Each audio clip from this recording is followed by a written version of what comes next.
দেখুন বন্ধুরা, পুজোর আগে মানে 1 মাস আগে থেকে এই জামা কাপড় কেনা, নতুন জামা কাপড় কিনতে হবে, কোন কোন কেনা, কি কেনা, সব কিছু কেনা হয়, ঠিক আছে।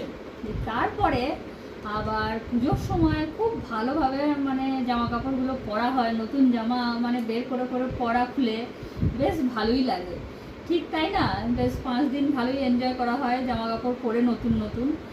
তারপরে যখন পুজো শেষ হয়ে যায়, তারপরে এই জিনিসগুলো যখন আবার এটাকে ধুয়ে টুয়ে তারপরে ইস্ত্রি করা, এই জিনিসটা যে বাপরে যে কি খারাপ লাগে, সব থেকে প্রচুর টাইমিং লাগে, যত না পড়তে আর কিনতে টাইম লেগেছে তার থেকে কেচে ইস্ত্রি করে আলমারিতে গুছিয়ে রাখা সব থেকে হচ্ছে প্রবলেমের কাজ।